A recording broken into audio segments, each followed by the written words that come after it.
kakimu bukan akar, maka melangkahlah.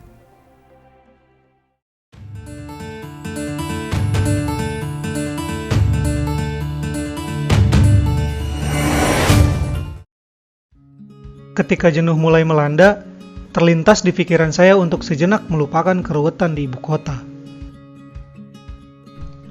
Dan mendaki gunung adalah jawaban yang tepat. Saya memutuskan untuk mendaki Gunung Sindoro, menimbang jarak dan waktu sangat pas dengan jatah libur saya yang cuma dapat cuti 1 hari. Seketika, saya mengajak seorang kawan, namanya Teddy, seorang pria yang cukup simpel, seorang pria terkuat di antara 6 orang teman pendakian saya yang lainnya. Ya, biasanya kami mendaki bertujuh, tapi kali ini hanya Teddy yang bisa menemani. Sedang yang lain sibuk dengan rutinitas masing-masing. Kamis malam sepulang kerja, saya janjian dengannya bertemu di terminal Kampung Rambutan jam 7 malam. Abang Grab yang baik hati melesat melintasi riuhnya lalu lintas khas jam pulang kerja, membawa saya menuju terminal Kampung Rambutan. Saya tiba lebih dulu, kemudian disusul Teddy. Kita menumpang bus DMI menuju terminal Mendolo di Wonosobo. Pagi menjelang, kami tiba di Wonosobo setengah 6 pagi. Kami turun, kemudian lanjut mencari bus tanggung yang akan membawa kami ke base camp Keledung. Di terminal, kami bertemu 2 orang pendaki lain yang sama-sama dari Jakarta. Juga seorang lain, saya tanya Adska Osama namanya. Nama yang cukup keren menurut saya. Dia tidak pergi mendaki, hanya hendak pulang ke kampung halamannya di Magelang.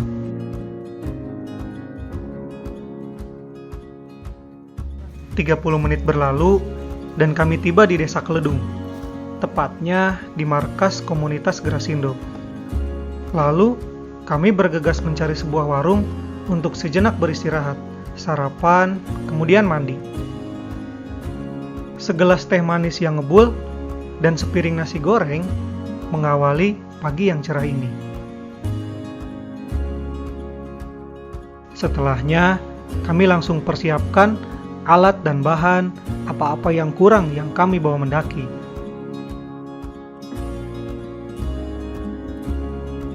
Waktu menunjukkan pukul 8:30. Kami mengurusi maksi dan sedikit mendapat arahan dari kawan petugas di sana. Kami sedikit manja dengan menumpang ojek untuk memulai pendakian. Mengingat waktu yang dibutuhkan jika berjalan memakan waktu kurang lebih 2 jam. Ojek melesat tak terbendung. Kurang lebih 20 menit kami tiba di pos 1,5. Singkat bukan? Dari pos 1,5, kami awali dengan doa. Kemudian mulai berjalan. Belum juga pemanasan, kami sudah dihadapkan dengan trek yang menanjak. Sebetulnya beruntung, warga sini bilang semalam turun sedikit hujan. Alhasil, tanah yang kami injak tidak terlalu mengakibatkan debu berterbangan. Padahal katanya, di kemarau panjang seperti ini, pendaki bisa direpotkan dengan debu yang membuat napas terganggu. Kami berjalan terus dan berjalan, melewati hamparan hutan yang lumayan gersang dan panas yang cukup membuat keringat di kepala ini berlinang. Yang berada di hampir pos 2. Kita habis naik ojek, pemanasan langsung di trek yang terjal seperti ini. 30 menit berlalu, kami tiba di pos 2. Berhenti sejenak untuk melepas dahaga. Dan setelah beberapa saat kami ngadawung itu sejenis duduk-duduk santai menikmati angin sepoi-sepoi. Kami kembali berjalan, melewati rimpunan semak kering dan terik yang tak kunjung hilang. Di sela-sela napas yang sudah ngos-ngosan, kami sedikit terganggu dengan hadirnya sesosok hewan kecil yang terus mengikuti langkah kami. Dia sejenis lalat yang dengan tanpa dosa menggigit menembus kulit, menghisap darah muda kami yang sedang kelelahan. Disidik-sidik, ternyata ini pikat, lalat besar penjilat dan penghisap darah yang sering menyerang manusia dan hewan ternak. Juga dianggap sebagai hama, karena menyebarkan penyakit dan parasit melalui gigitannya. Hewan ini termasuk spesies dari suku Tabanidae. Oke, lupakan si pikat. Kami tiba di area Batu Longko, ditandai dengan bebatuan besar dan pepohonan kering yang tumbang. Oh iya, sepanjang perjalanan dari pos 1,5 sampai pos 2,5 ini, kami sama sekali tidak bertemu dengan pendaki lain. Mungkin karena ini hari Jumat, yang biasanya pendakian akan ramai di hari Sabtu atau awal hari libur. Kami sampai menganggap bahwa gunung ini hanyalah milik kita berdua. Ya ampun. Sampai tak lama kemudian, terlihat di kejauhan seorang yang terburu-buru turun berlari kecil meliak-liuk. Bisa bahasa Indonesia. Tadi saya persiapan bahasa Inggris sih. Dari mana? Dari Singapura. Woi, siapa namanya? Brendan. Brandon. Ya. Weh, nice to meet you, Brandon. Sudah lama di Indonesia. Sudah lama di Indonesia. Iya. Iya. Sendiri? Sendiri ya. Mau kita Wah. cek sekarang? Iya. Bagus ya. Gimana di atas? Bagus? Bagus sekali ya. Berapa hari? Satu hari aja. Satu malam.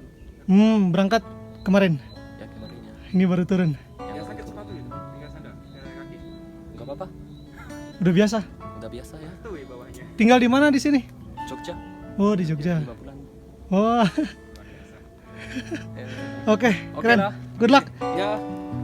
Kami berjalan semakin menanjak. Seraya istirahat sejenak menikmati coklat yang saya bawa.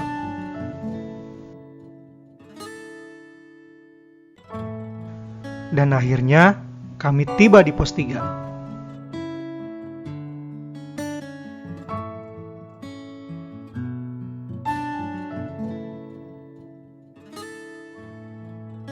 Di sini, tempat biasa para pendaki mendirikan tenda sebelum berangkat mengejar fajar keesokan harinya.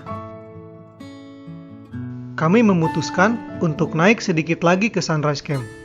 Camp area terakhir yang katanya di sana bisa lebih menikmati indahnya di atas awan. Dan pula, gagahnya Gunung Sumbing tepat di hadapan kita. Tidak begitu jauh, dengan trek yang sangat-sangat menanjak, menguras sisa-sisa tenaga, menyiksa seisi jiwa. Dan tibalah kami di Sunrise Camp.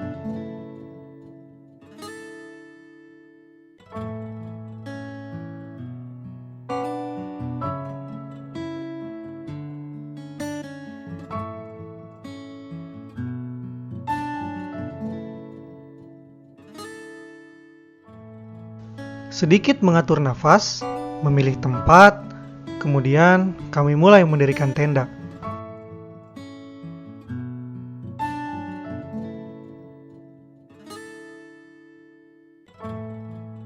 Jam menunjukkan pukul 12. Kami makan. Oh iya, kami makan bekal dari bawah. Karena saya pikir kita hanya berdua, Praktis. jadi tidak ingin repot memasak Udah masak, dan mendingan terus bikin bawa tenda dari langsung bawah. makan. Mantap dah pokoknya.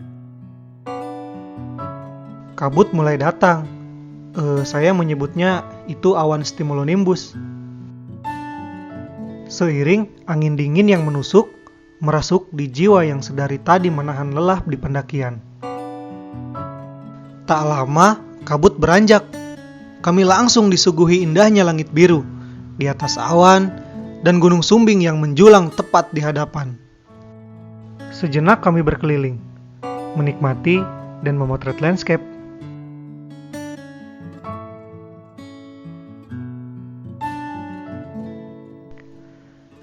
Seiring langit yang kian temaram, kami pun kembali masuk ke tenda untuk beristirahat.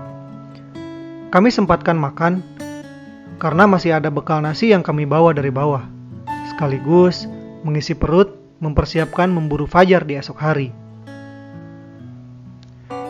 Ketika mimpi malam membawa kita di kedamaian, kami dikagetkan dengan suara pukulan di dinding tenda disertai dengkuran keras. Astaga, ulah babi hutan yang mengincar makanan kami. Dan tenda kami pun robek. Ah, sial. Ancaman babi Setengah hutan. sadar, kami berdua keluar mengusir babi hutan. Robek. Kemudian, Teddy memutuskan untuk membungkus semua makanan dan menggantungnya di pohon samping tenda. Habis, Ted. Kemudian kami melanjutkan tidur.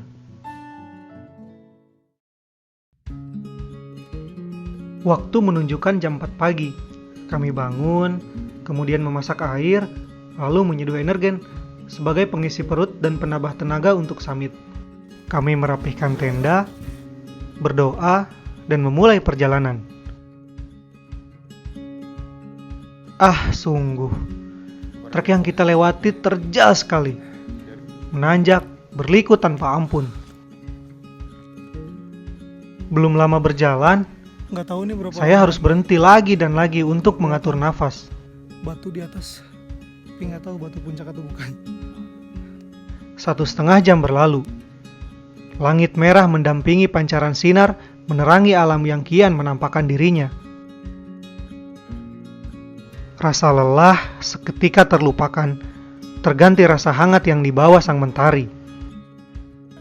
Kami baru tiba di pos 4, area Batu Tatah, yang artinya kami baru berjalan 3/4-nya.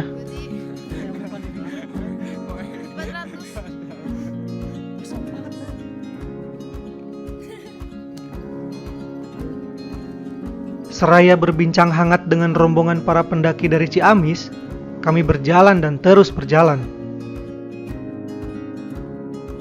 Alam yang terbentang dan terbuka membuat keindahan Trek Sindoro terlihat dengan jelas. Ditambah, gagahnya Gunung Sumbing lagi dan lagi membuat saya takjub. Bukit demi bukit yang tak henti mengakibatkan kami berharap-harap cemas. Membayangkan Oh, dikit itu lagi. puncak, beberapa kali mematahkan harapan kita. Ayah.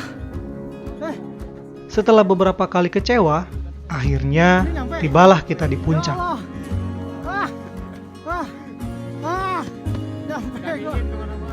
Nyampe gua. Gua nyampe. Anjir. Aduh. Gila.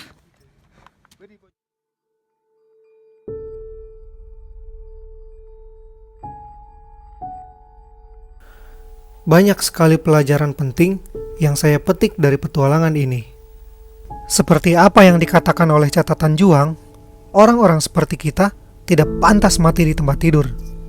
Apalagi terbelenggu dalam penjara kota. Ya, kita di penjara. Tidak percaya? Baiklah, kau bisa saja pergi untuk mengejar impianmu sekarang juga, detik ini juga. Tapi dirimu malah memilih untuk berbaring di kamarmu yang hangat, menonton video ini dalam kenyamananmu. Kau lupa bahwa di luar sana ada petualangan yang menantimu untuk menjadi manusia, untuk membuatmu sadar bahwa dirimu bukanlah mesin yang mesti sekolah, kuliah, lalu mati, tanpa pernah mengerti kenapa kau dikirim ke muka bumi. Cukup. Salam Lestari.